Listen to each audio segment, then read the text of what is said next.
terrific crowd. And those 4 seats you saw empty, they're just back getting something to drink right now because this place is packed. More than 60,000 fans as the 32nd board goes up. Ezra Lusk, Mike Gosler, his mechanic. Last second instructions right now, David. Yep, you just get that confidence reinstated from your mechanic. They know you can do it. You know you can do it. But when you get on that starting line and it all counts, you start to doubt yourself a little bit sometimes. Along with Kevin Windham, Ezra Lusk, Mike LaRocco is Damon Huffman, Jimmy Button, Michael Brown, Phil Lawrence should be here, but is out with a collarbone fracture in practice this morning. We're ready to go. And the first qualifying heat is underway. Ezra Lusk gets a good break on the inside.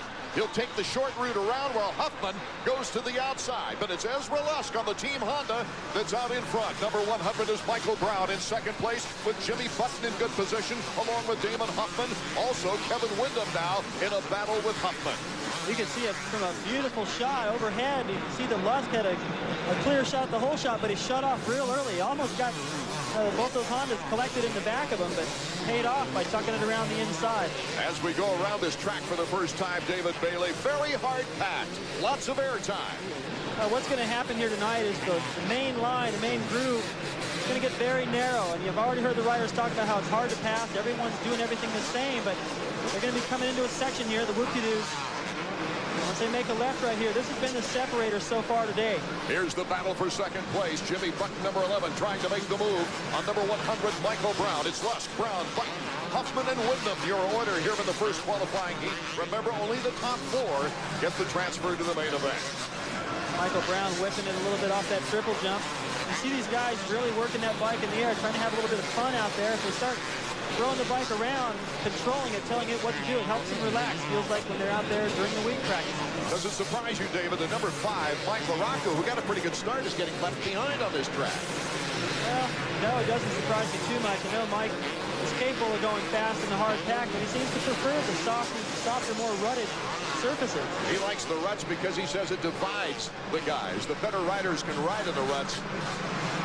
Now, LaRocco's one of those types of riders that if they had a whoop section all the way around the track, and it was rutted, and the more difficult it would get, the better he would do. Last week in New Orleans, a very rutted track, claiming a lot of riders going down.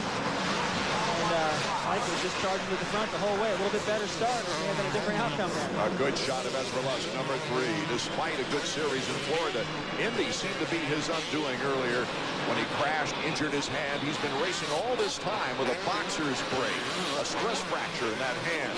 It's been frustrating, and dealing with the grip injury is always a tough thing to do for these riders, Dave. Well, it seems like somewhere through the year you can just about expect to have something nagging you. And for him, it's been the hand. I talked to Stanton, and he indicated to me really it was just a gesture, but it doesn't seem to be bothering him now. He has no excuse. Right there checking out Windham. He's coming off 4 heat race wins in a row. And if he's going to make it 5 in a row, he's got to get in a hurry. Ezra Lusk out in front, and Brown is in second place. Can he hold on to his best qualifying heat finish of the year with Jimmy Button on the Yamaha Chaparral right behind him, and Kevin Windham before Damon Huffman and Mike LaRocco. Those riders have completely separated the field. And look at this. Jimmy Button now makes the move on Michael Brown right before the finish line jump. Button trying to regroup after having an excellent middle season run. 3 podiums. And then things started going sour. Well, the bottom fell out. He went to Tampa and he's had all kinds of trouble there. When he go to last chance qualifiers, Daytona didn't go much better. Then he crashed during the week. But in practice a little earlier, he still looked a little bit rusty, but he seems to be getting it together here now. So Button trying to come back from an 18th to 23rd place finish at Daytona, and then injured. He did not race in New Orleans. Button's actually starting to catch Lusk a little bit. The fast pace right now. Windham crashed right there yesterday. He had to jump that little double out of the corner, and he didn't get all the way over it. Dumped it. Made his girlfriend nervous. Only 3 laps to go. Can Kevin Windham keep his win streak alive in heat qualifying races? We'll find out when we return.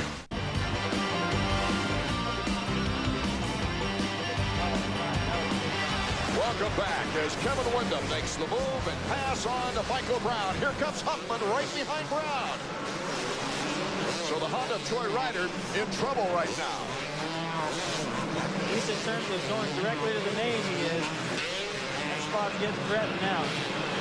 Huffman's one of those come from behind riders, a lot like Larocco. The longer the race takes, the farther to the front he's going to go.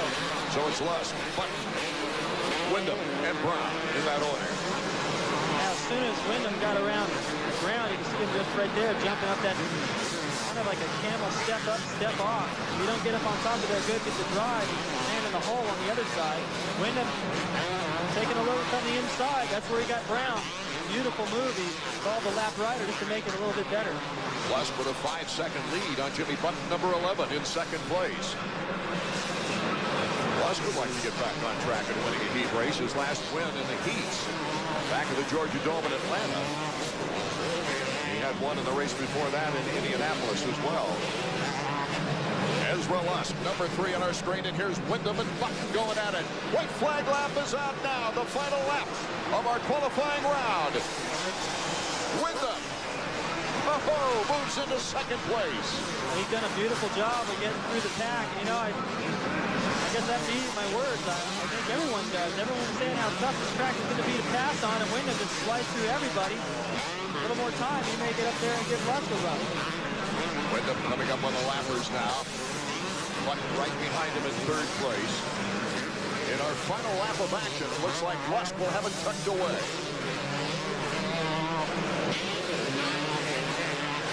Over that triple. Not really a triple. The riders just sort of turned it into one. Out over the double. See him use the body angles to put that bike on the ground. The checkers for Ezra. His 5th qualifying heat victory of the year. Wyndham goes vertical. And Button in third. So a tremendous heat win for Ezra Lusk, who is, you kind of get the idea, David, he's tired of taking a back seat to some of these other riders. Oh, I get the feeling loud and clear. You can see it in his eyes. He's so frustrated. I know he felt like this would be his year, and out of the points right now, he still wants to put that Honda up on the podium on the top spot and do it again in the outdoors. Especially after winning at Houston and also winning at Tempe. Davey Coombs making his way to the podium to talk with Ezra. And then we'll have our second qualifying round coming up as well. That's all coming up next from the Metrodome. These 4 riders picking off the first transfer spots of the evening for the main event. Ezra Lusk, the runaway win, one of his finest races since he won the main event at Houston. Wyndham, Button, and Brown also going to the main with Huffman, Larocco, a couple of big names moving on to the semifinals. Let's go down to Davey Coombs. Thanks, Art. Yogi, we were talking about the hand injury first. Tell us about that. Well, it's been 5 weeks tonight, and my doctor told me it'd be healed in 4 weeks. I'd sit on my butt and not do anything, but I've still been riding, and you know, every week there's some kind of obstacle or something that really hurts, and this week there's not really nothing out here. All the jumps are good and the landings are pretty good. So, well, one thing, it's a short track, which means to me it looks like there's going to be a lot of lap riders. We saw that in your heat race. Yeah, I couldn't believe I'd already lapped riders after 4 laps, but yeah, the track is really short. That really doesn't work too much to my advantage, but you know, it's going to be a sprint race, and I'll be ready for it. We wish you luck in the main event, Yogi. Thanks a lot. Jeremy McGrath, number 2 tonight, could become the first Supercross rider ever with 5 consecutive years at the same venue winning. He's 4 for 4 here in the Metrodome. Most of his wins run together, but here in the Metro, only one really stands out, and that was last year. Well, Minneapolis was really special for me last year.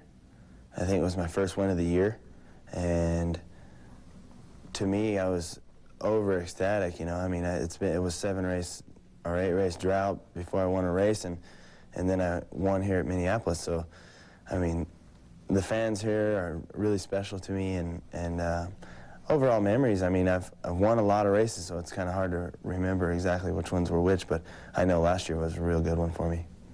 Well, Davey Coombs, Jeremy McGrath, Larry Ward, Mikel Pachon, Doug Henry, Ryan Hughes, Michael Craig, Steve Lapson. No Jeff Emig in this one. That's correct. The defending AMA Supercross champion is not here tonight. Everyone knows it's been a long year for Jeff. He's had problems with his concentration. We hear with his eyesight. This time it's his back, and it sounds pretty bad. I tried to get a hold of Jeff earlier this afternoon. He's back in Riverside, California at home. He's sitting this one out completely. Guys, I think he's looking forward to the first Outdoor National in May. That could be true as we see Larry Ward, number 4, the winner at Tampa. Michael Craig, number 13. Mikel Pichon, number 16. Here's Ryan Hughes, who's had a hard luck year, David. He has, but he's shown speed. And here on this hard-packed surface, he really shines. Lots of locals in this second qualifying heat. Corey Keeney out of Oakdale, Minnesota. Voss and DeHoop. 3 kids out of Minnesota that hope to make the main event here in our second qualifying round. Jeremy McGrath is at the point. Can he take the whole shot? Inside. It's Michael Craig, and McGrath goes down right in the middle of the whoop section. And you could see coming out of the first corner, he was getting pinched. He would have either had to back off or just take his chances. He took his chances, and there was no room for him. And so it's Michael Craig out in front with Larry Ward, Team Suzuki hounding him. Number 17, Steve Lamson on Team Hondas. And then Ryan Hughes, number 10. Number 19 on the 4-stroke is Doug Henry. And that's all followed up by number 66 from Hudsonville, Michigan, Todd DeHoop, who's been an arena crosser all year long. Boy, Mike Craig is so good at getting out to a great start. Staying in the lead for a little while. Doesn't matter who's behind him. It could be McGrath, and he's still going to get out there and make it tough for everybody in those first few laps. For Mike, the weakness is doing it for 8 laps in the heat race, all 8 laps or all 20 laps of the main. He's definitely got the speed. Michael Craig, in fact, 5 riders in that lead pack as Jeremy McGrath tries to weed his way back. Looks like Jeremy might be settling for the semifinal. Watching his body posture a little bit, it does look like he's saying, well, how the heck am I going to, in a heat race this tough, with all those names you mentioned at the start, how the heck am I going to get into the top 4? Save a little bit of energy, get to the semi. McGrath is in 15th place. And only 7 laps to go here in our second qualifying round. The leaders across the finish line jump. And right now, anything could happen. It's close action. Craig having a little trouble there in the wood section with Larry Ward behind him, and Ryan Hughes moving into 3rd with Henry and then Lamson. So Lamson starting to fade a bit as Pichon is behind Lammy. 6 bikes, only 4 can make it to the main event, David. Yeah, it's going to be an exciting semi. It's going to have McGrath in it. Got to count on that. Great shot of it. All the airtime these guys getting off the triple. Triples aren't as tough to do now because the face of those jumps aren't so rutted out like we've seen in the past few weeks. Henry finding his way around Lamson. Somebody's gone down with the finish line jump. It looks like Pat Reddy from St. Paul, Minnesota, number 624. So some of the local fans not too happy about that as we check out our leader from Honda of Troy. And Larry Ward is trying for that spot. Michael Craig getting all kinds of pressure. Larry rides really aggressive right now, and it surprised me a little bit. He went into that whoop section that I talked about being so tough, just ahead of Ryan Hughes. That's where Ryan's using fast, and just pulled away from him. He seems pretty comfortable out there right now. Well, Michael Craig has always loved that hard pack. Let's go down to Davey Combs. Hey, I'm watching Jeremy McGrath. Let me tell you guys something. Remember, as what Luss just said about the traffic, McGrath is having a hard time even jumping the triple jumps, let alone some of these combinations, because there's some really slow guys out there. He is definitely going to the semi. McGrath has moved up to about 14th position, but it's tough going once you get behind. And there you see number 13, our leader, going through the picture. And the Skycam from the roof of the Metrodome gives you a good idea of positioning coming off that triple. You see the line's good too, especially through the whoop section. That'd be an interesting shot to see what happened with McGrath. How that he had no room at all. And Davey, you're right. He's having a tough time. Henry and Hughes bar to bar coming out of the corner now. Henry moves into 3rd, not that far from Michael Craig in 1st position and Larry Ward in 2nd. 4 laps to go here in our second qualifying heat. I'm a little bit surprised with Henry. I thought that as quick as this track is and how technical it is, that he would have a tough time, but he's gaining on this track. Oh, anything could happen, and we'll find out what does. The checkers will be waiting for 4 more qualifiers when we return to the Metrodome. Jeremy McGrath has moved up to 7th, but he's running out of time rapidly. As we see the leaders right here, Michael Craig, Larry Ward, just looking for the opportunity, and right behind him, another anxious competitor. I think back to Daytona, and Henry didn't look like he was going to win that heat race with a couple of laps to go, still pulled it off. That was tougher company that he's facing right now. But McGrath, I think what he's doing is just racing for gate position in that semi. The more guys he passes, the better pick he gets. Larry Ward and Doug Henry behind him on the four-stroke. Emmett wishes he could be here to see this. McGrath having to go to a semi for one. Lee McCollum is Larry Ward's mechanic. Boy, it was really interesting to see him earlier in the day with just breaking down that entire bike and putting it back together. They make that look easy. They really do. Michael Craig still holding on to our lead with Ward in second place. And right now, Henry really can't get by Ward. That's a tricky section right there, too. They weren't able to triple at that time, and Mike Craig did pull away a little bit. Now Ward's more worried about Henry, I think, in the final lap than Craig. White flag. Absolutely correct, David Bailey. The white flag is out on our final lap. Let's see what happens in the rope section now. Henry stalled up in the air a little bit. Couldn't make up ground on Larry Ward. Craig still with a 2-second lead on Ward. They got a batch of lap riders to deal with before the finish line. You see Craig right there getting held up just a little bit. Lamson in fourth. Hughes unable to make a move on him. None of those guys can do the triple that lap. So you can see everybody's right there, and Ward's got an opportunity. Craig, Lambert helping him out. Water, number 120. The checkers from Michael Craig. Larry Ward in second. And this is the first heat race that Michael Craig has won since he took a podium finish in Tempe, Arizona at Sun Devil Stadium when he landed on the podium in third place. That was the only other heat win of the year for number 13, Michael Craig. Well, it'll be anxious to hear Davey Coombs talking with Michael when we return to the Metrodome here in Minneapolis. Take a look from Skycam here high above the Metrodome, and you can see the funnel into that corner, David. Well, the second rider from the top of your screen right here in the middle actually getting pinched is McGrath. He's got Todd DeHoop, number 66 on his right, gets a little out of shape, bumps into McGrath. He high sides off the back of Mike Craig right there. Kind of touches his head on the back tire of Pichon, so that was a scary moment for McGrath, but he got up, he's okay, and he'll be in the semi. And the four riders getting the transfer to the main event: Michael Craig, Larry Ward, Doug Henry, and Steve Lamson. And as you said, David, what a semifinal with McGrath coming all the way back to sixth, but also he'll be battling with Rhino and Pichon in the second semifinal round. Let's go down to Davey. All right, Stingray, welcome back up here on the podium. That's about the best I've seen you ride in a while. Yeah, you know, I feel like, I don't know exactly how I felt. I know I've been working a little bit, working pretty hard. In Phoenix, I rode really good on my kind of dirt. I got injured, and when they brought me back, my first race was Tampa, which was a mudder, Daytona, which was really brutal, and last week was Ruddy. So I gave it all I got, which wasn't, I guess, that much, you know, with my bad starts, but this is my kind of dirt, and I think I'm going to be on the podium or in the dirt. All right. Well, I tell you, we were looking over a couple of the mechanics' stopwatches, and they were telling me you were doing a second a lap faster than Lusk, who won that first heat. You know, this rhythm section right here in the front, I couldn't do it maybe 3 times because of me clipping the first set of jumps, which I think slowed me up a little bit. So if I could do that every lap, you know, the heat races are good, but I'm really, really pumped up right now. Phil Alderson, Eric Kehoe, my mechanic Marshall has done a great job. They always tell me, hey, you're the fastest out there. Now I just got to believe it. Well, it sounds like you believe it. You guaranteed a podium win, or rather a podium finish. Yeah, you know, I think I want to believe it because I see all the, you know, I think it's probably 75,000 people here, and there are 75,000 Jeremy McGrath fans, and I won some of them.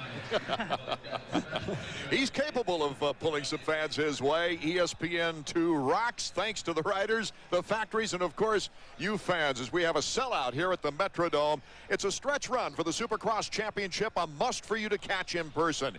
Here's where we'll be next week in St. Louis. The following week it's the Silver Dome in Pontiac, and then back to Texas Stadium another year. That's on the 25th. And at Texas Stadium, that presentation and television will also be on ABC as well as ESPN2. The grand finale then, a sure sellout at Las Vegas, which also includes the 125 shootout. Lots of money on the line when the riders from the East and West get together for that 125 shootout. In fact, Kevin Windham took a look at the prize money. David Bailey says, hey, how do I get back to the 125s? Well, the heat action, David Bailey, very exciting as Ezra Lusk. He just took out and got the whole shot. Right. Well, you know, everybody says how important the start is, but Lusk hasn't won anything I can think of since he got the whole shot in Houston. So the start makes a big difference for him. And Wyndham then proved that he started about 6th position, but he did find a way to pass on that track that not too many people could find. Right. That's been the only thing I've heard so far about the track tonight. Not only the fact that it's fast, lap times are low, but it's just very one line, very hard to pass because there's no ruts. So those guys get a one line developed. They can't find anywhere around somebody that's faster, and Wyndham did. So that's going to make a big difference in the main. Proof positive that anything can happen to anyone on the track. Jeremy McGrath going down in the whoops.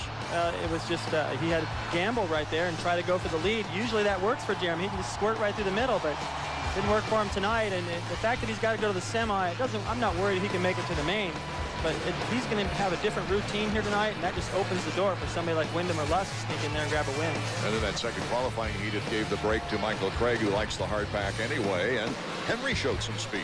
Henry and Larry Ward both showed a lot of speed. That was a great group, and I thought it was kind of funny from Craig saying, well, you know, when it was muddy, I didn't do any good, and Daytona was sandy, I didn't do any good. So basically on the easy tracks, Craig's fast. What happens now? We got Jeff Emig out with an injury, very sore back. We've got Albertine out with a neck injury. We've got Phil Lawrence with a broken collarbone in 4 places. It's thinning down a little bit. Well, that just makes more opportunities for the privateers to get into the main event, and makes it a little bit easier to qualify out of the heat races in the semis. The guys don't have to push so hard, and although McGrath's got to go to a semi, the competition won't be quite as heavy. McGrath going to make you things interesting here in the semifinal round as we go to that next here from Minneapolis, Minnesota.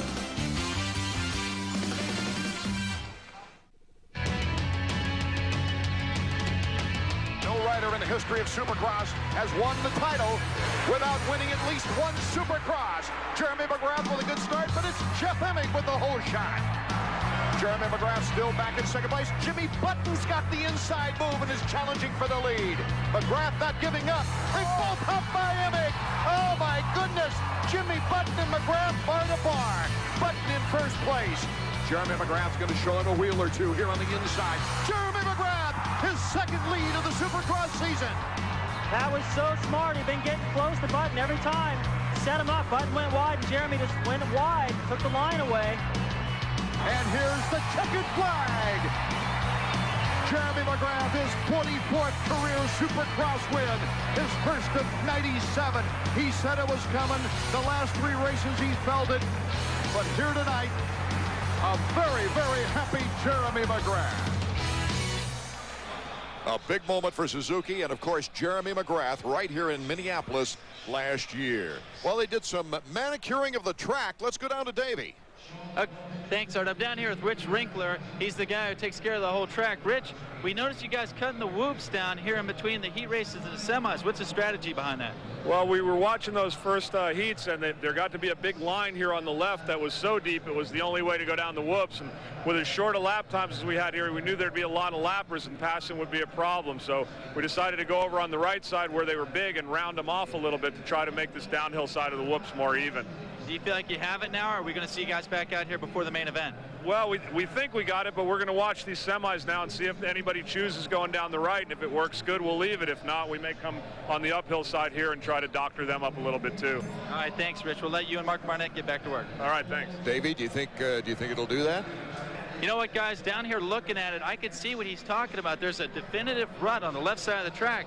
So what you do is you square off the corner and come onto the left. On the right, it was really sharp, but now it's mellowed out. Maybe we'll see some passing through here. David? Yeah, it's a good strategy, and it's just to try to, like he said, even it out through the whoops. I've said already before that the whoops are the one, I guess, the place where you can make or lose a lot of time out here on this track, and if they're all using one side of it, it sort of defeats the purpose. So even it out so you can go anywhere you want. David, we got a lot of airtime on this track, the hard pack and so forth, as we take a look at the Suzuki track map. Well, for the first time since, I don't know, 3 or 4 rounds, we've got back to a long start into a sharp left-hand corner. We're going to see some action there. Then into the whoop section we were just talking about. A right-hander into a mini triple, then the first big triple. Down the straightaway, lots of double jumps into a kind of a new rhythm section leading up to the other triple at the bottom of your screen. Around behind the starting line, we've got what's turned into a triple. I don't think they intended it to be, but the guys are getting over there quick. Right-hander over a double, cross the starting line, and a kind of a fast sweeper left into one of the most spectacular finish line jumps we've had all year. 32nd board is up for our first semifinal round. But Damon Huffman, Mike LaRocca, you see him right there as we zero in on number 5 on the Factory Connection Honda. John Sebastian Waugh at Foster, Ryan Terlecki, Obolny, Caton, Tilton, Anderson, a local named Smith, Kelly Smith, and they're off. Our first semifinal round is underway. Number 15, Damon Huffman, a big jump. Huffman through the whoops. Let's see how they handle those whoops. Looks like they're able to go pretty much anywhere, and Terlecki had the bar inside. The way Lusk controlled the corner in his heat race, Huffman went wide and still held on to the lead. Terlecki and Povolny, second and third behind Huffman. Morocco is 5 bikes in back of them. So Damon Huffman taking the decisive turn here in the first semifinal round, and Ryan Terlecki from Salem, Oregon on the Suzuki in second place. James Povolny, his hometown fans have got to be excited for this KTM rider. From Dada Heights, Minnesota in third. Looks like he was making a little adjustment there as he went across the starting line. Back up to speed now, and I sure would have thought that LaRocca would have gotten a better start than he got in this semi. There's not that many guys up there that get great starts like you'd see in the heat race or in the main event. Nevertheless, it's still charging. LaRocca in 8th place right now. He still has time, lots of time left with 5 laps to go. So it's up to Terlecki, Povolny, the top 3. The second week in a row, Huffman going to the semi. The semi in New Orleans came out with a podium finish in the main, so it doesn't seem to bother him. Just gets more time out there on the racetrack. Jeremy McGrath going to have to do the same thing. And remember, the top 5 now get the transfer to the main event. Well, this track has been designed for Huffman's style, don't you think, with his great timing and the rhythm that he puts to his movements. Absolutely. He's just drawn a huge lead here in the first semifinal round.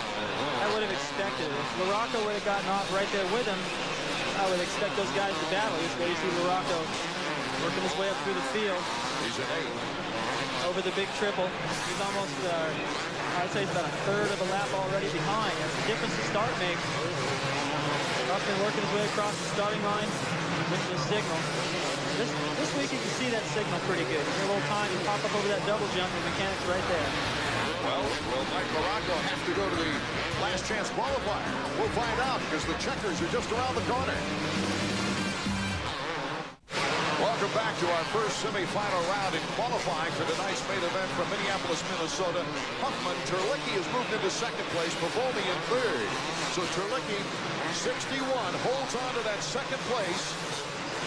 With Povolny in third, Hart in fourth, Waugh in fifth, and LaRocca now in 6th place. He needs to advance one more. He has to pass number 80, John Sebastian Waugh, in order to get the transfer to the main event. There's no guarantee that he's going to do that, but I would bet on it. And I think Terlecki, before the end of this race, these races are shorter. I think Terlecki's going to see that number 5 coming from behind here pretty soon. LaRocca pushed out of the top 5 with a 12th place finish in Daytona, and going down, LaRocca, number 5, all kinds of problems. Well, scratch that. I don't think Terlecki will see number 5 now. He went down right after the a really tough camel up and then a double off. He's leaning into that corner. Didn't come up, came up a little bit short rather, and running went right out from underneath him. So just like I said, there's no guarantee. Very disappointing. I'm sure he's got a lot of fans here, being from South Bend, Indiana.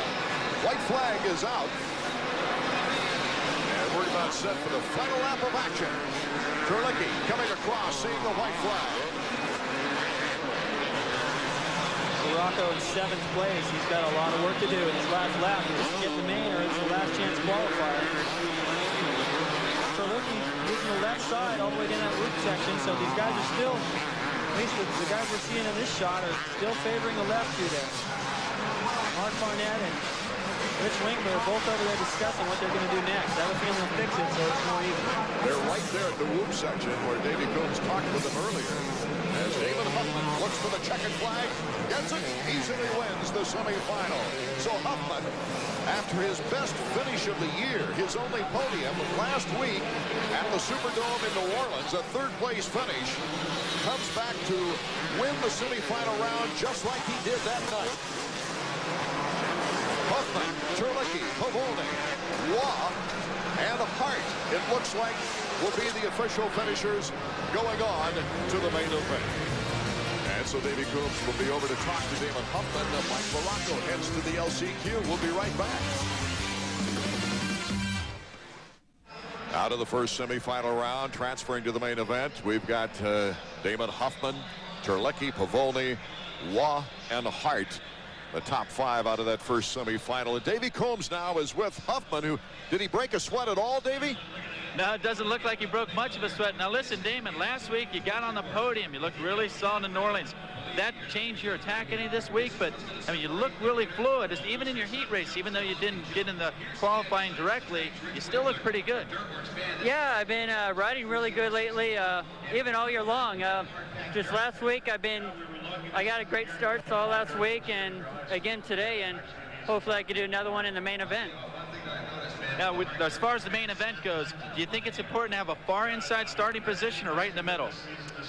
Well, inside is going to be good. Probably from the box over. The first turn's really tight, so it's going to be whoever gets there first. All right, thank you, Damon. Thank you. We've only had one winner this year of a main event come out of the semifinals as we take a look at Jeremy McGrath, who is hoping to repeat that sort of history. There's Larry Brooks to the right, the team manager, and Randy Lawrence, his mechanic, just behind him. What a great team that is, David Bailey. It is, and I think what Brooks is talking about here is how they've changed the whoops. McGrath hasn't seen it. The riders aren't allowed to walk out there and look. Brooks was there, and he talked with Winkler and Barnett, who made those changes, is letting them know.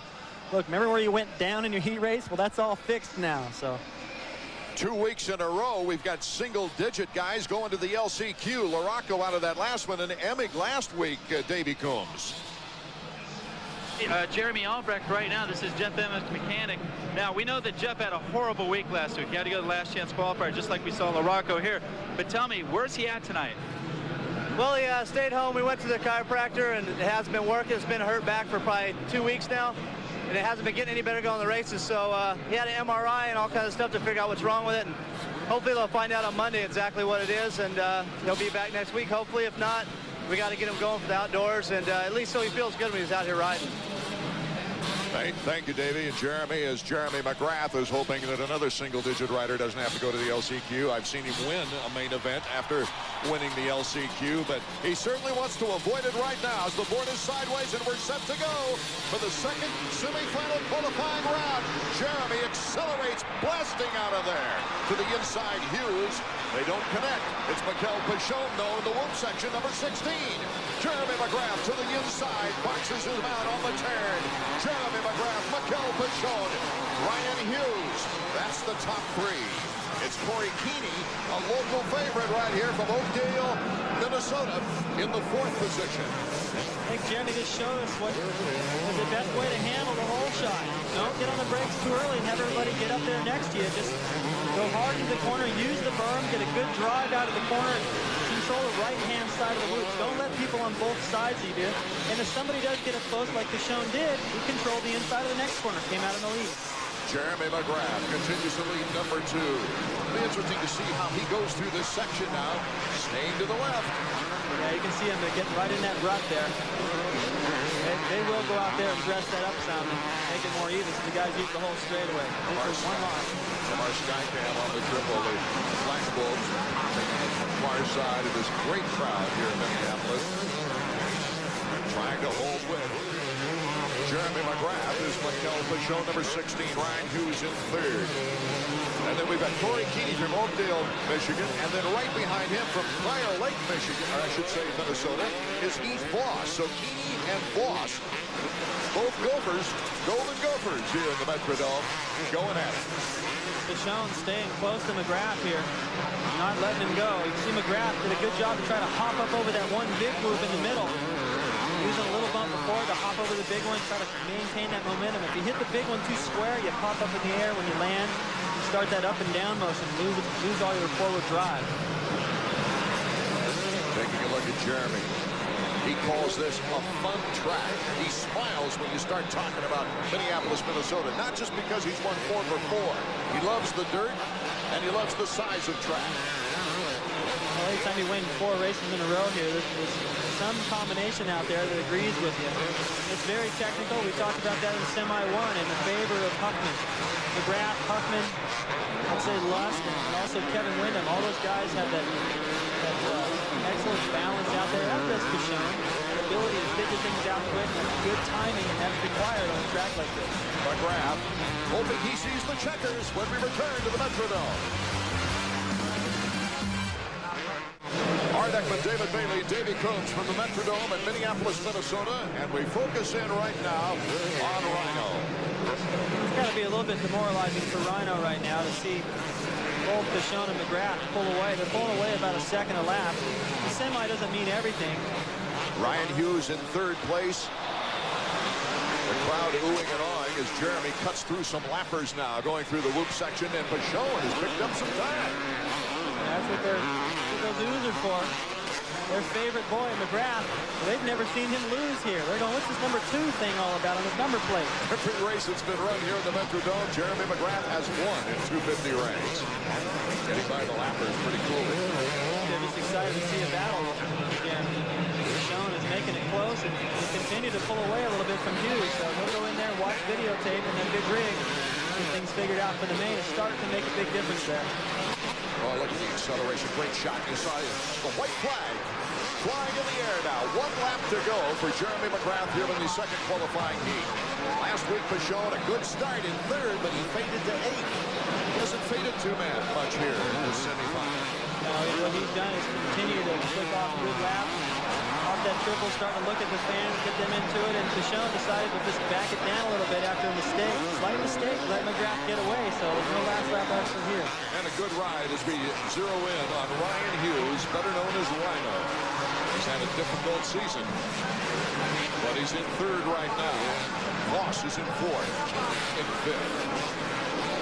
So Rhino just cruising now, McGrath over the big finish line jump. That's fun right there. The checkered flag. McGrath winning the semifinal, and it's the first time that he has gone to a semifinal round to qualify for a main event this year.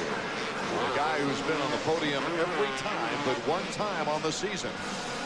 Had to go the extra route this time.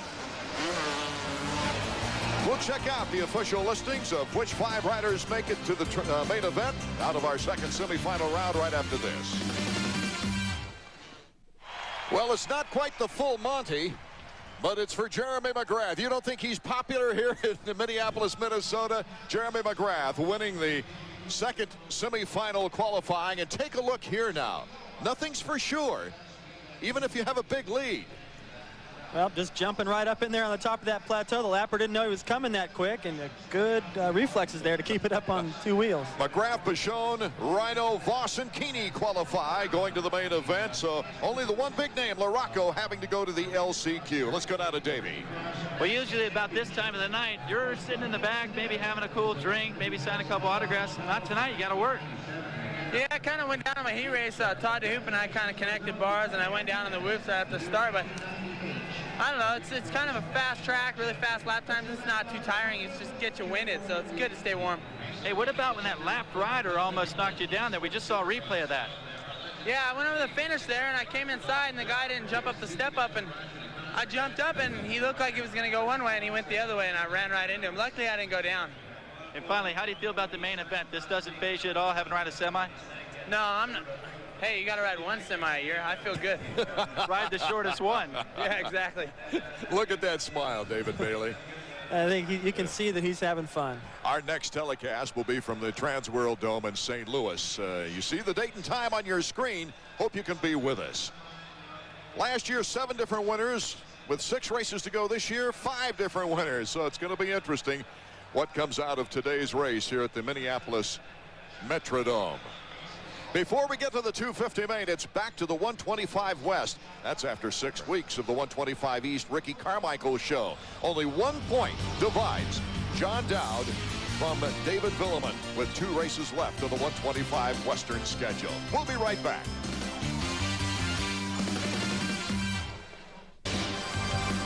While we were away, the 4-lap last chance qualifier took place, and 2 Mikes were able to qualify. Mike LaRocco and Mike Caton, the privateer out of Ohio, are the final 2 qualifiers for tonight's 250 main event. We've got lots of excitement, though, before we get to the 250s. The pressure of the tight points race in the 125 Western Division. As we take a look at the Suzuki point standings, John Dowd with the win in San Diego taking a 1-point lead over Frenchman David Villemin. Fellow Frenchman Stefan Roncada of Honda of Troy in 3rd, FMF's David Pingree, and Nathan Ramsey rounding out the top 5. But what emotion as we see number 934, David Villemin, who has been, except a 7th in the opener when he had a bad cold, has been simply outstanding with 3 straight wins and a 2nd place. Dowd stayed busy during the 125 Western break riding 250s while Villemin went home to race in the French championships.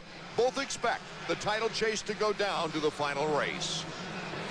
Yeah, now it's my goal because the GP in Indonesia was cancelled, and sure I can win this title, but John is very strong, and when he gets a bad start he's always come up on the podium, so it's very difficult to take some distance with him, and I think it will be 2 good races, and I hope to finish ahead of me because I want this title.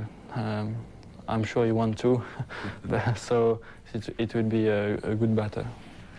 Yeah, I've been staying busy riding a 250. I think for me that was, hopefully it was a good move. You know, I think in the past years it seems like if I don't ride, you know, continuously or whatever, I get to feeling kind of rusty. So I was riding a 250, you know, on all the off weekends here, and made it through all the weekends with no major, you know, problems, and so I'm looking forward to getting out here tonight.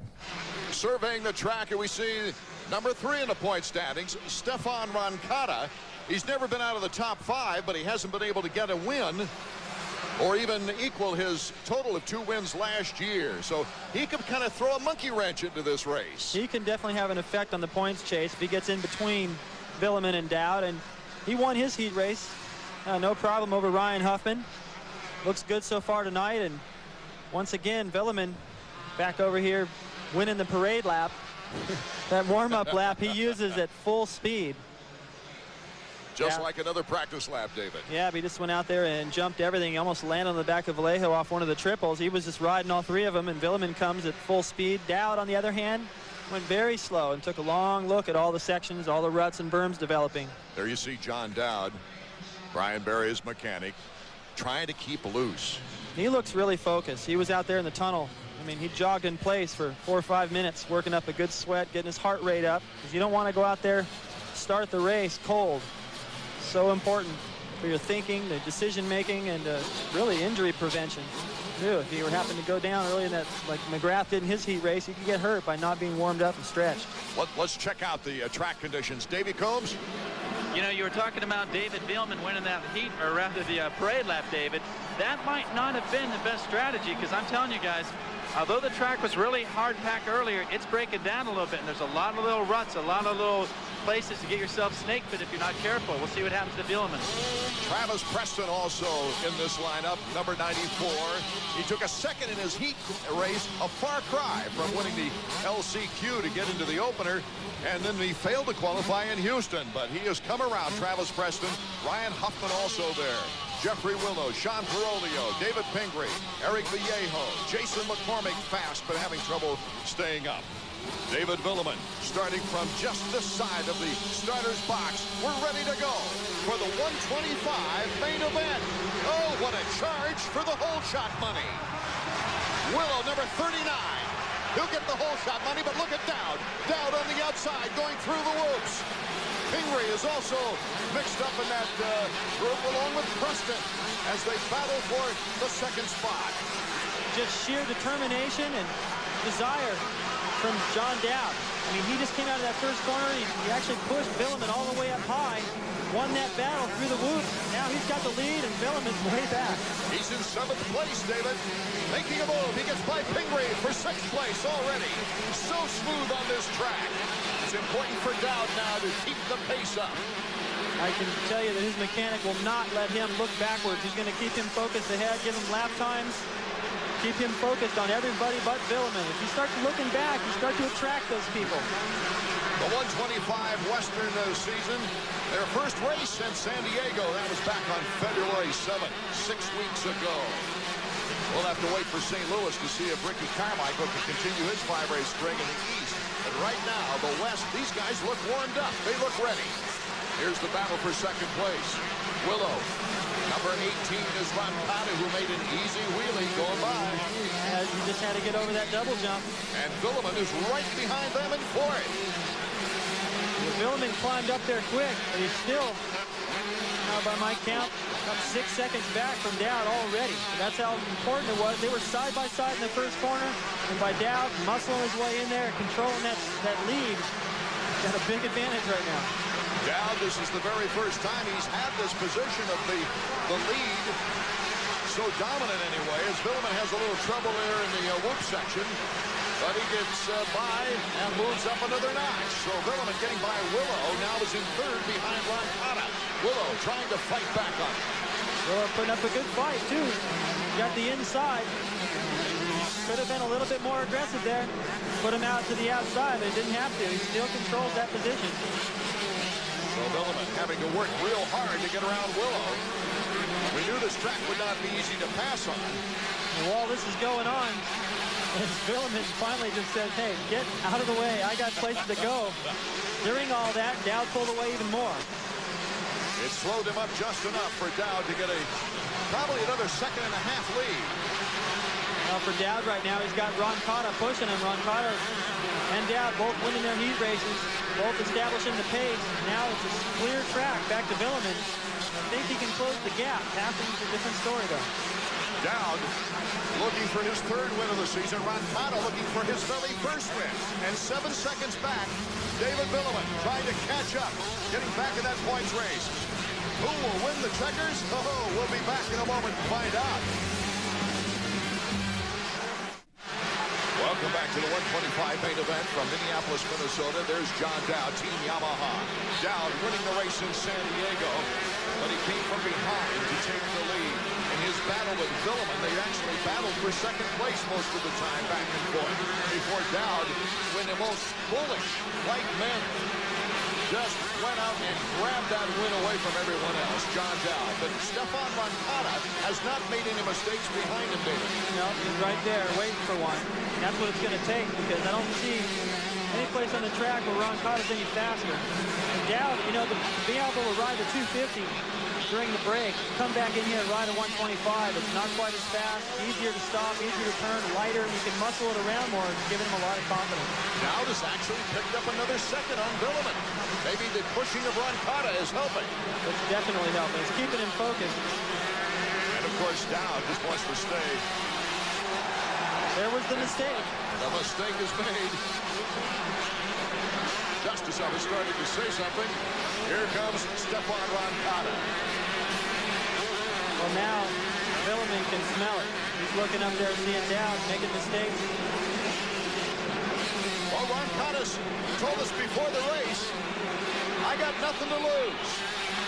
You know, right now I have nothing to lose because I'm pretty far back in points, and I had a couple of bad races at the beginning of the year, some bad luck and just bad races, you know. And the only thing I want to do now is win those 2 last races on the 125 and prove that I can win, you know. And I'm just going to go 110% out there and try to win. That's the only thing I can do now. And I maybe go to the church and pray that somebody has a mechanical problem or something. I had some bad luck, you know, maybe now it's time for the others to have bad luck. So that's the only thing I have to do. Stefan Roncada is leading this race here in Minneapolis.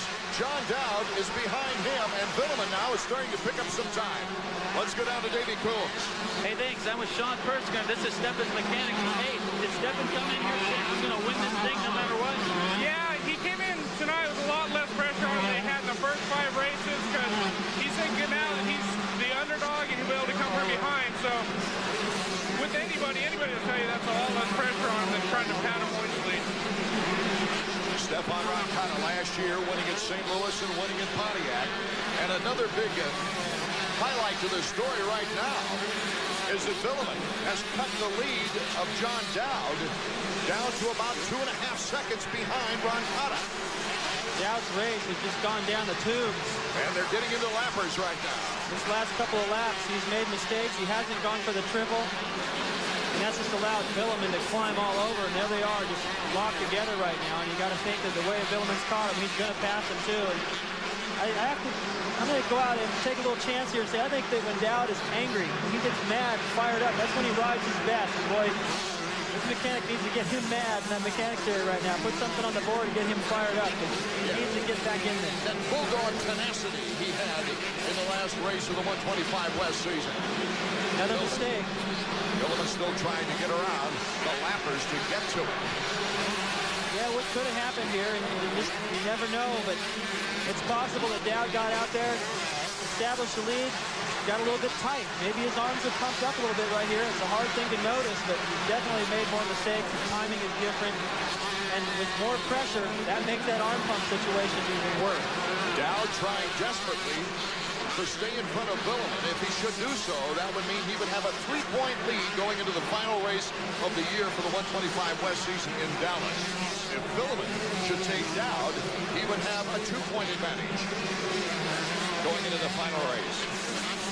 Well, Villeman's been there for the past couple laps, and Dowd hasn't let him close the gap anymore. So maybe he is starting to get relaxed, get a second win. Makes a good decision to get around that lap rider. He had a little bit better timing through that big double jump section leading into that corner. Jeffrey Baker now sandwiched between the two title contenders. And Roncada, that's a break for Roncada because he's going through the whoop section very well, way out in front. See a great shot of what the riders are seeing heading through that whoop-doo section. Up into that berm, onto the triple. Both guys over it clean. Villeman's putting the pressure on, and Dowd's handling it so far. A 5-second lead for Roncada in the leadership position right now as we take a look at the battle for second between John Dowd and David Villeman. What'll happen here is if Dowd can hold him off for a little while, 2 or 3 more laps, he'll start to not worry as much. And for Villeman, he'll start thinking, he'll start getting a little bit of a panic going, thinking, dang, I caught this guy that fast. Why can't I get around and start trying things? And that's when you can start making mistakes. So Dowd has got to keep the pressure on Villeman right here to make that pass. Brian Berry and Wayne Smith, the respective mechanics for their two riders, really giving him the heave-ho as they go by the mechanics area. By the bar, a little scratch right there with the handlebars, and John Dowd got that tenacity back again and came out of the corner on top. And he got a little extra boost, too, by being able to jump that triple. Villeman having to go for the double, so he got a little bit of space there. That'll help him relax for a minute. But he can only double that one. Well, Villeman does, too, so it'll stay the same. Will we go into the final race of the year with a 125 West Points lead still up in the air? Or will Dowd have an advantage? Will Roncada come through with his first win of the season? The checkers will fly when we return to Minneapolis. Welcome back to the 125 main here in Minneapolis, Minnesota. Art Ekman, David Bailey, Davey Coombs. Roncada, number 18, has moved out to a big lead. Now the pressure makes a big difference. We already heard his mechanic say it feels like he's riding with less pressure. That helps you ride to your potential. You can ride a little bit more relaxed. And I've been in his position before where I wasn't in the points chase, but certainly a contender in the race, and you really don't want to get in there between those guys. You're motivated to just pass them and get out there and let them fight it out amongst themselves, and he's doing just that, pulling away, in fact. Roncada weaving his way through the lappers as we check the Honda stopwatch. We'll get a good lap time on Stefan. Well, he's been looking for a race like this. He says, you know, to save face, he says, I've got to get some wins here. In the last 2 opportunities, I've got to show him what I can do. He's showing us now.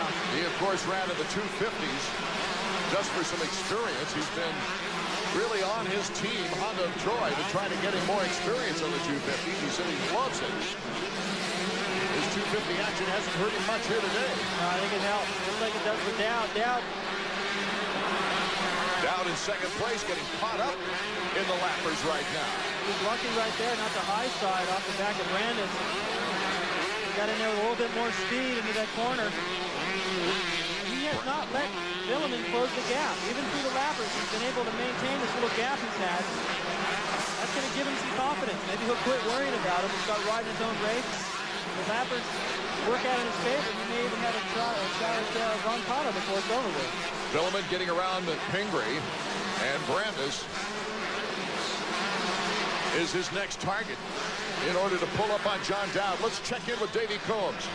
Hey, watching the way this race is breaking down, keep this in mind. This is not bad for Villeman, because if he stays in third, Dowd gets second, there's going to be a 3-point gap going in that last race. That means Villeman controls his own destiny. All he's got to do is win the last race. He can still win the title. So this is not like fatal to his title hopes. That's absolutely correct, because if he wins that last race, that's 4 wins.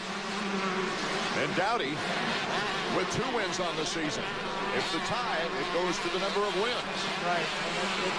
David's exactly right. For Villeman, I mean, let's just say he's driving a little off tonight. It wouldn't be a disaster, but for Dowd would really help if he could get up there and pass this guy, Ron Cotta.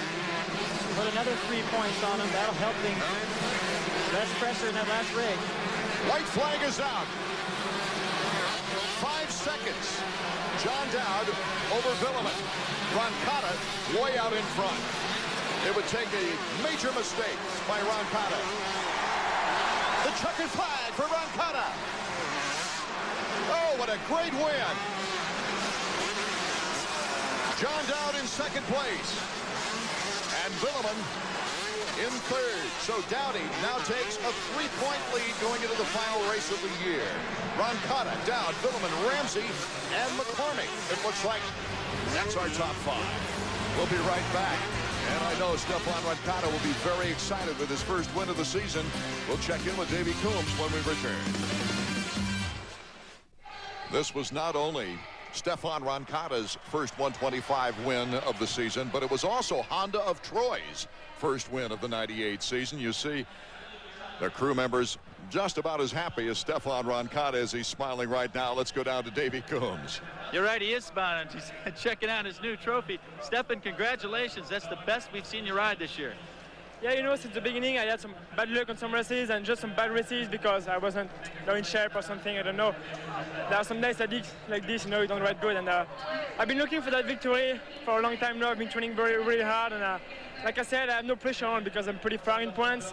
So now the only thing I have to do is go there and have fun and try to win as many races as I can. And tonight I had a lot of fun. I'm very happy with myself. Do we expect you to play the spoiler again at Dallas at the last round of the West Region Series? Yeah, you know, like I said, I want to win every race. I'm really motivated now, and I want to beat all of those guys, you know, and I'm training really hard for it. And I can't wait to shoot out to race and guys against Ricky and all those guys. I think that'd be a great race. Well, congratulations to you and the Honda Troy team. And now let's turn over here, and we have the points leader. This is John Dowd. John, David Bailey said during the race that all John has to do is hold this guy Villeman back a little bit, and he'll maybe give up. And I think that might have been what happened. Yeah, I don't know what happened at the end. I know I seen him a few times early on, and I didn't really see him later on. I don't know if he, you know, if he made mistakes or whatever, but that's pretty much what I knew I had to do. So I was fighting pretty hard to keep him back there. I was hoping to win the race, but Stefan was riding really well tonight, and I think I was a little bit nervous. I got a little bit of arm pump, you know, about halfway through the race, and you know, I guess I was just maybe thinking about David too much or something. Now listen, you have one race to go. You've beaten Villeman 2 times in a row. Can you beat him one more time for that title? Well, I guess I'm going to have to. I mean, this last race is going to be, that's just going to be it. You know, whoever wins the race, I guess, is going to end up with the championship. So that's pretty much what I'm going to have to do, is just come out on top, hopefully. As we look at the Suzuki point standings now, John Dowd, 134 points to Villeman's 131. At least he has that edge of 3 points, meaning Villeman has to win to get a 3-point edge. Yeah, I'd say the pressure's on Villeman, and the fact that he has beat him in the last 2 races, that's going to help Dowd a little bit in his confidence and his mental preparation. Now I'm down here with David Villeman. Now David, 3rd place, but it's not a completely bad thing. You still have a chance for the title. Yeah, I did a good start, but you know, John pushed me on outside on the first corner, so I was maybe 5th or 6th, and I come back very fast on Stefan and John, but that was very difficult to pass, and I didn't pass him. And the championship is still all right for me because only 3 points behind John, and I can win the title in Dallas, but I must take a better start.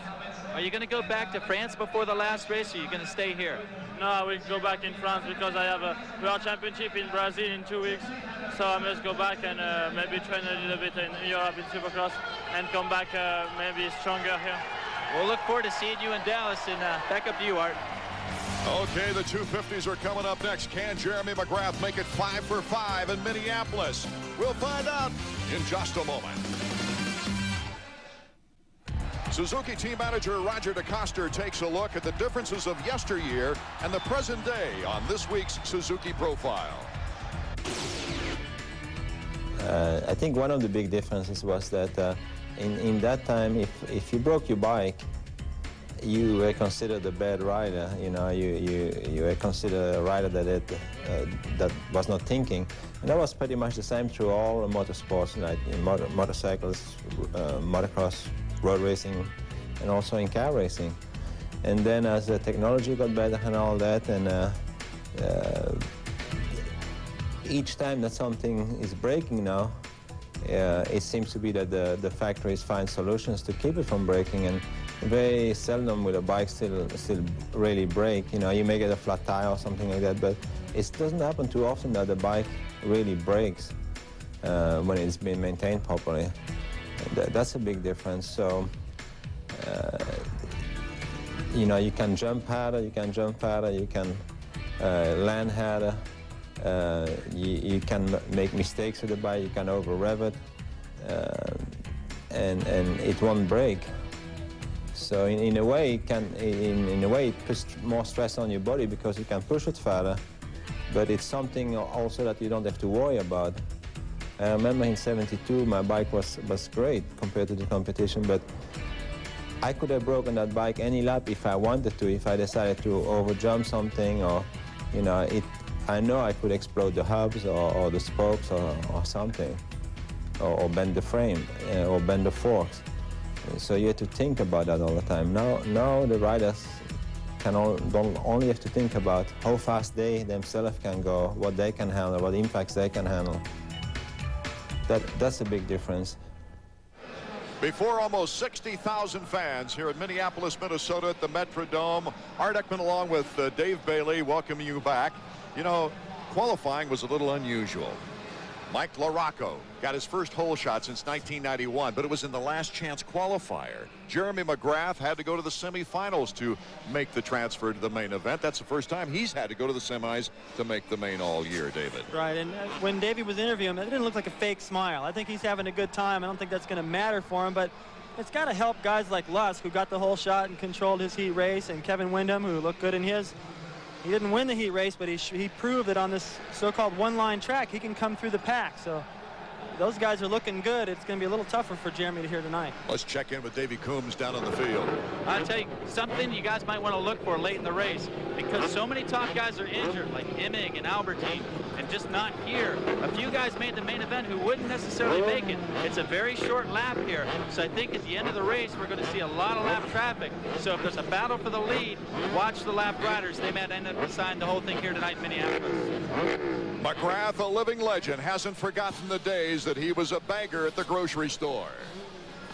Yeah, I mean, I think that's kind of what makes me value what I have now. I mean, back when I was in high school, I would get out of school early, go to work at Vaughn's and bag some groceries, and then I'd try and go riding as much as I could, and finally had to stop doing that and work at a Honda shop so I could get off and go riding. So I think that's really kept me grounded over the years. I try not to, you know, think about this motorcycle status that I'm supposed to be in. You know, I'm just me, and I think that's important. And I mean, having to work at some time in your life at something that you don't like doing really makes you love what you're doing, and I'm having a lot of fun.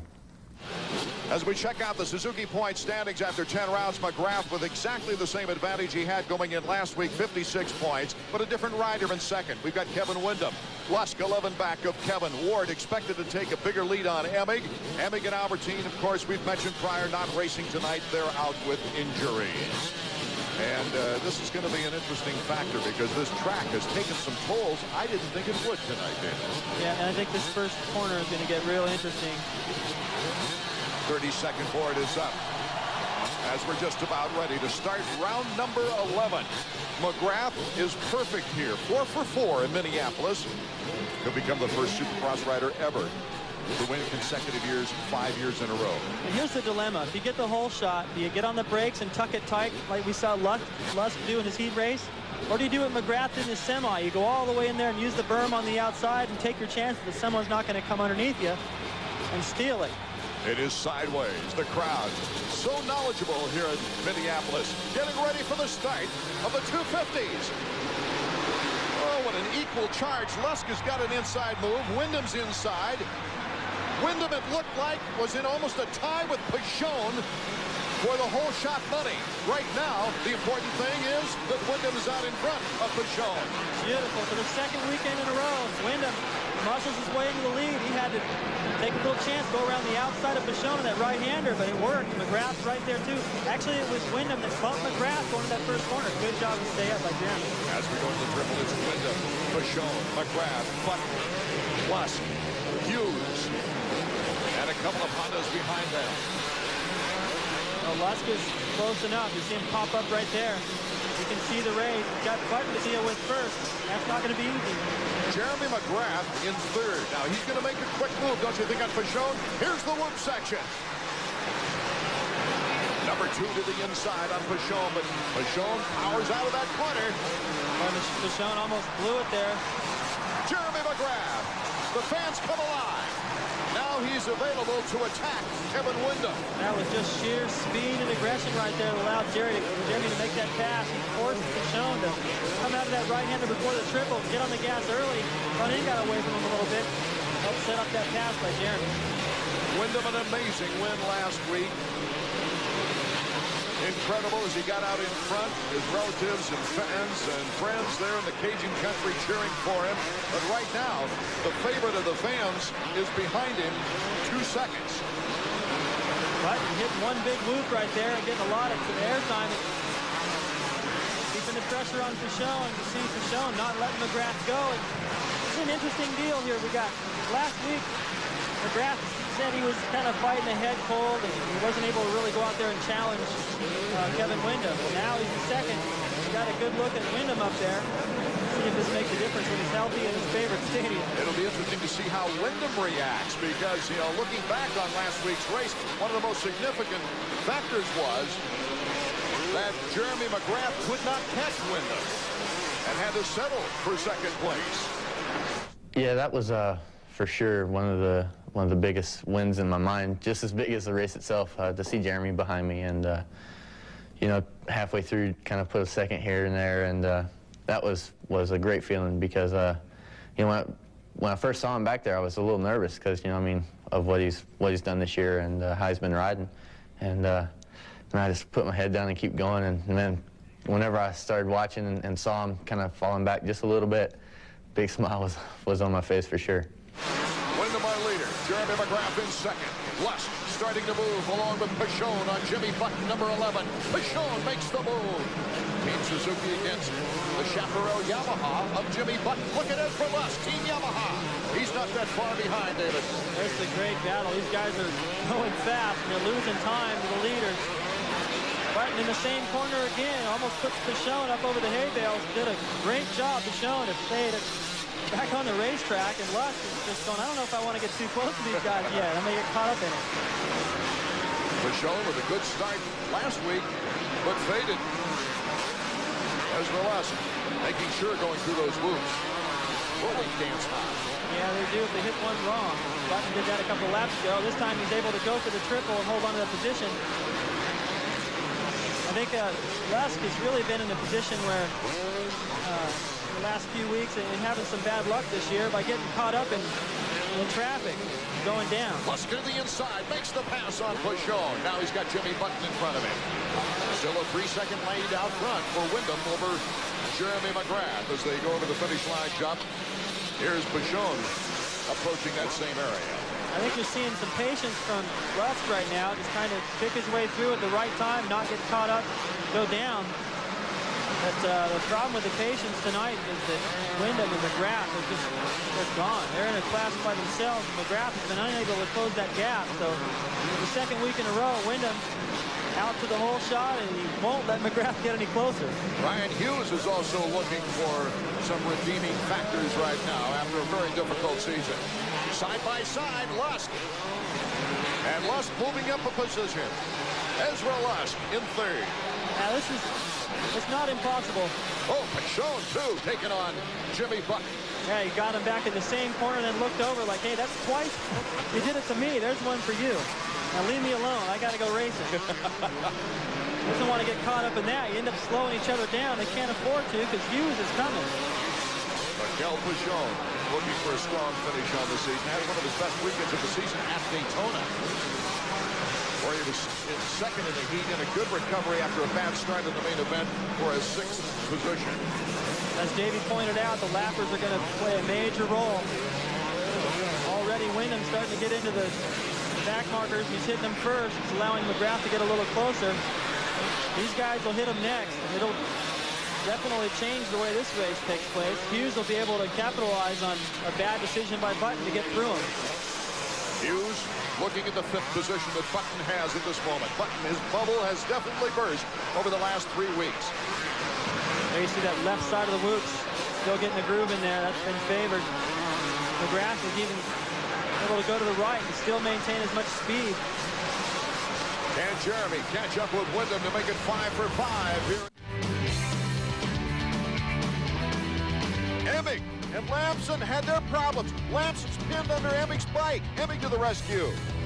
The exhaust pipe, I think, was laying in the middle of Lamson's back. I'm thinking he probably got burnt pretty well. You can see a little steam coming off his jersey. That had to hurt. Privateer Yamaha once again against the factory Yamaha. Factory Yamaha this time is Michael Craig making the move on Jeff Matasevich.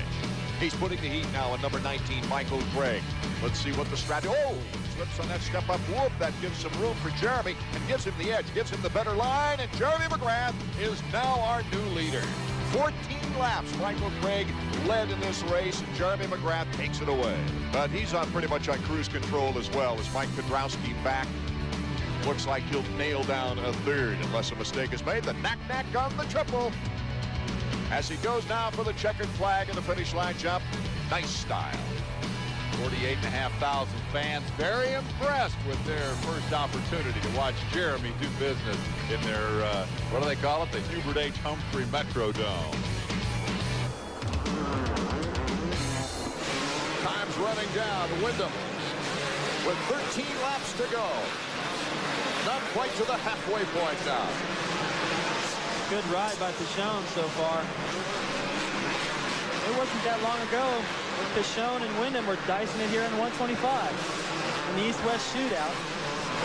Wyndham got the nod in that battle. Pichon, his best finish of the year was the opener in Los Angeles, so for it. Also won his heat there.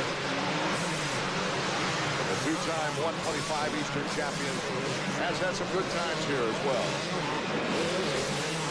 This battle right here, Pichon, Button, and Hughes still staying close to each other, but they're losing time on Lusk. It's Wyndham, McGrath, Lusk in the top 3 positions. Then that battle with Pichon, Button, and Rhino. Rhino, number 10. Team Kawasaki. Great big finish line jump. Ryan reaching up to clear his vision. Now when they get into lappers, they want to use that left side to the whoops, that faster line. Sometimes they can't.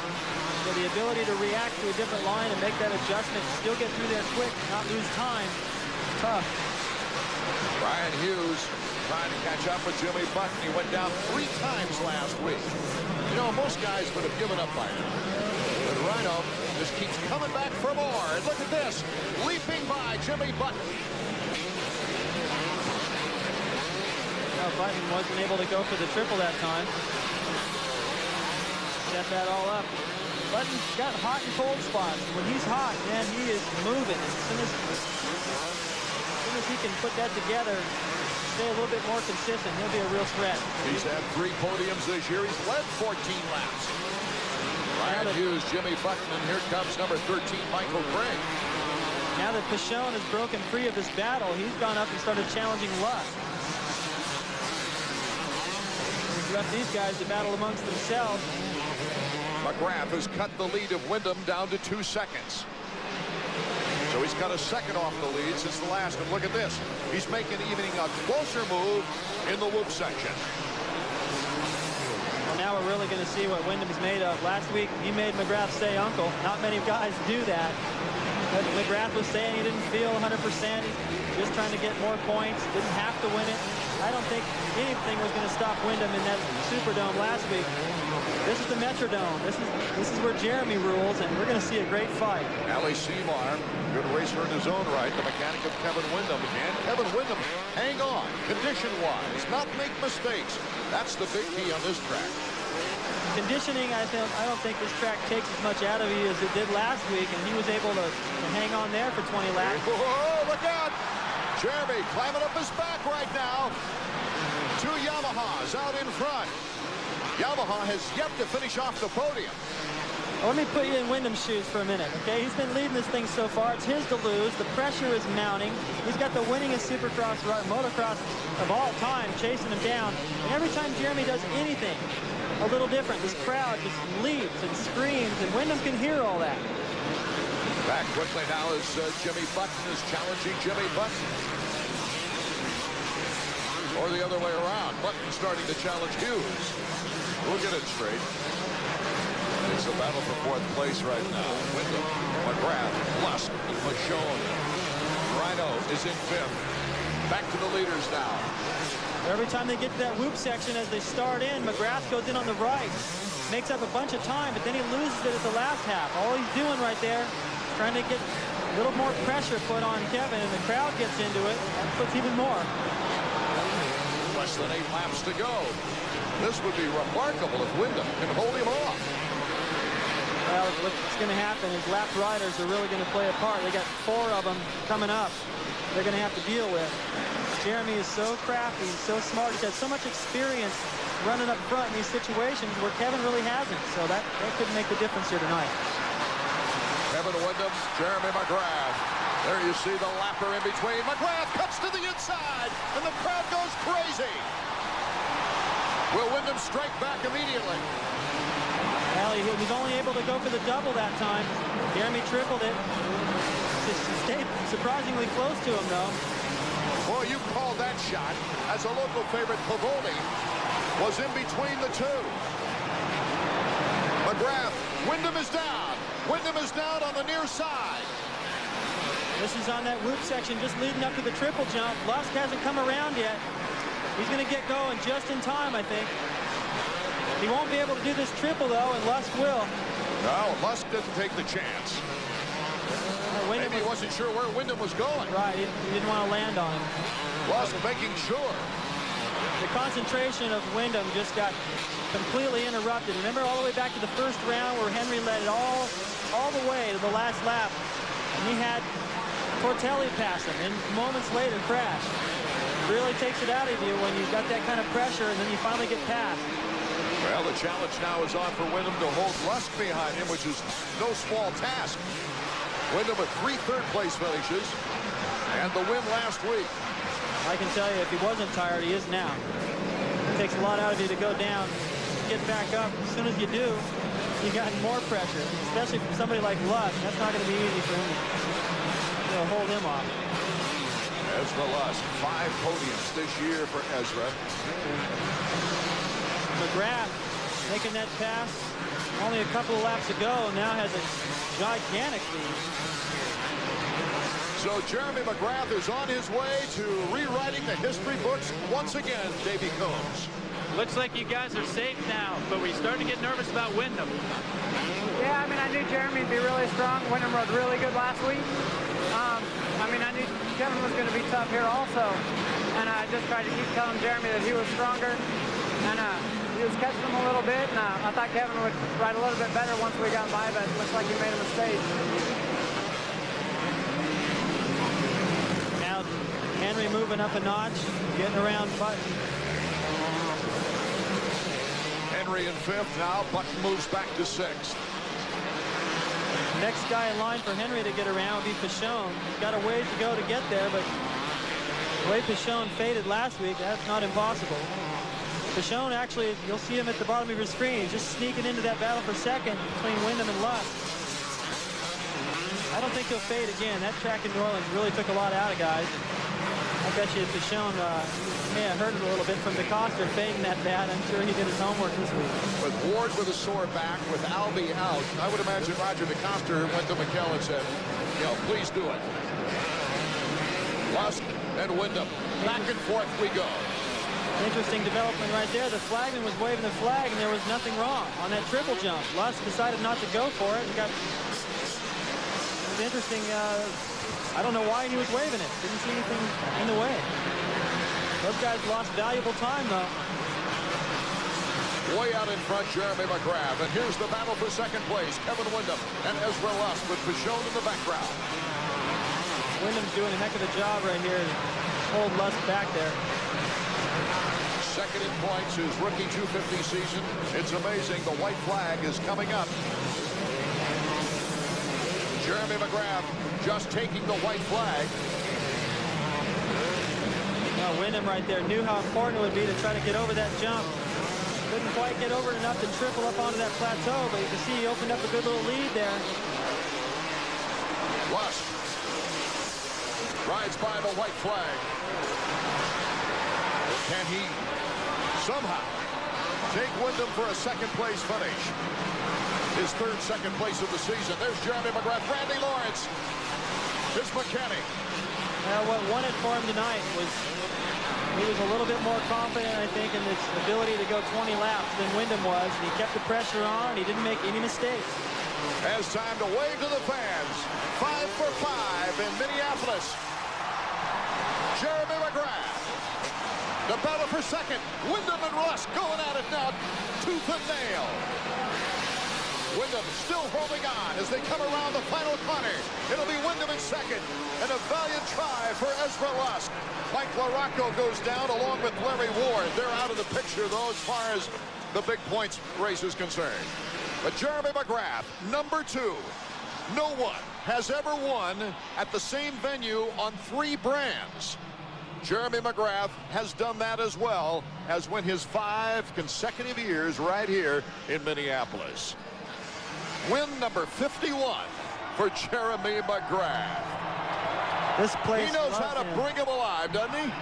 Well, when you don't do anything in the venue but win, you know you're going to have the crowd behind you. And I thought that Kevin did a heck of a job, too, to try to fight him off, then crash.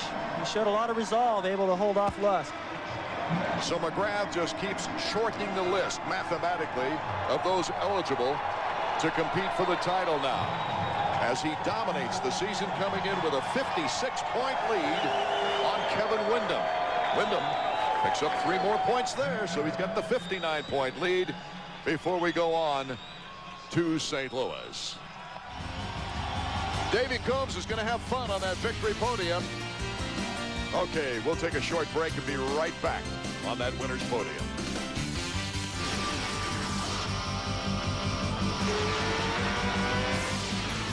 AMA.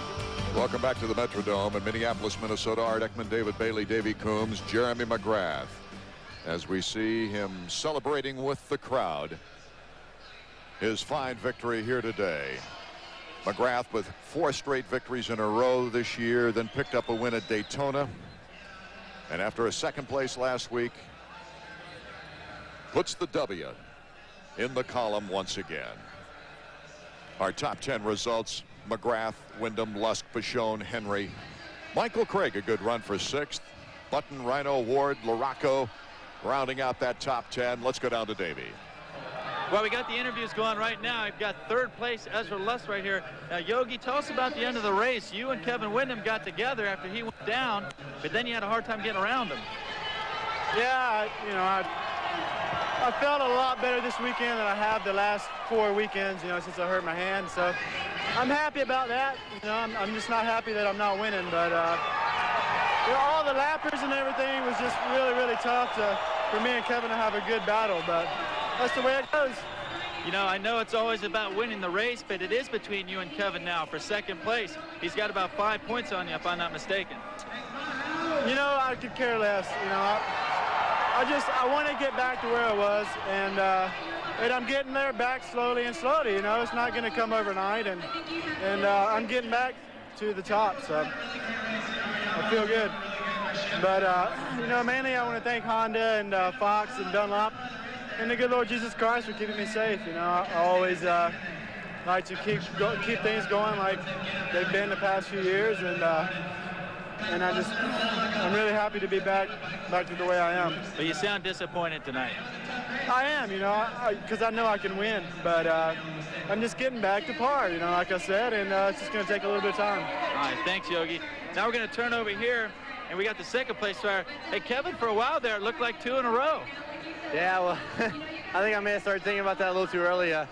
Jeremy seemed to be riding great. Of course, he's riding great.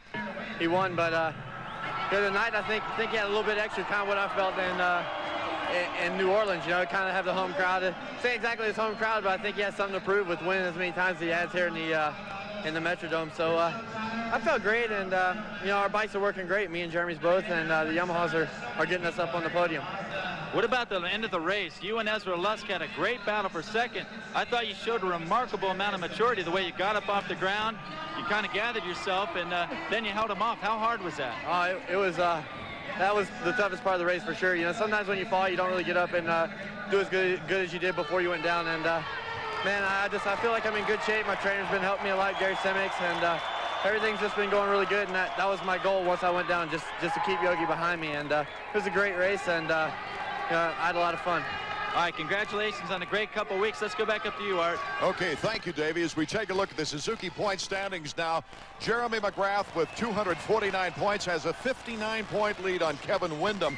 Windham, for everybody's interest, now has a 13-point lead over Ezra Lusk. It's 190 to 177 in those at second and third place position on the points list. Let's go right back to Davey. You know, Jeremy, last week Kevin Windham had a hometown crowd behind him. It seems like here in Minneapolis, this is your hometown crowd, but man, you're from like California. Yeah, you know, we had Anaheim and LA and San Diego, but geez, seems like Minneapolis is louder than all of those put together. And man, it's great. It makes me pumped. Now, they got to see you ride 3 times tonight, which is very rare if that's semi, but it looked like it didn't bother you at all. You got a pretty good start. You let the race break down and pick it up from there. Yeah, I got a decent start. I was a little worried because I had to race the semi, so I had 9th pick on the line, and I was a little worried about that. But I got my Chaparral Yamaha put me out right out in front, and I came over on those guys with a little cut off, not too bad, and hit the brakes, and a few guys snuck underneath me, but felt really good. Now, the way I can count up in my head real quick, I'd say you're at least 60, maybe 61 points up front. You already you got this thing wrapped up? Well, I can never count my chickens before they hatch. You know, my Chaparral Yamaha was working really good out there. And, you know, without 800 Collect, Mazda, Fox, Bell Helmets, Cytomax, Alpine Stars, you know, there's a whole group of people. Without them, I wouldn't be in the points lead. So everything's just clicking right now. I just want to win each race I go to. All right. Well, congratulations on your 5th win in a row here on 3 different brands. Man, you own this stadium. Well, Minneapolis has been really good to me, and you know, my bike was working excellent, like I said, and the fans cheer really loud. So with the combination of the two, it's excellent. Davey Coombs, you're pretty doggone close in your guesswork down there, as this young man has a 59-point lead over Kevin Windham as we head to St. Louis.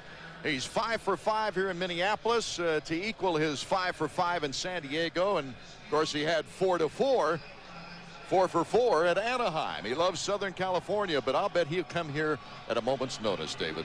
I'm sure he would. Anytime you win that many times on that many brands, something's clicking. It's already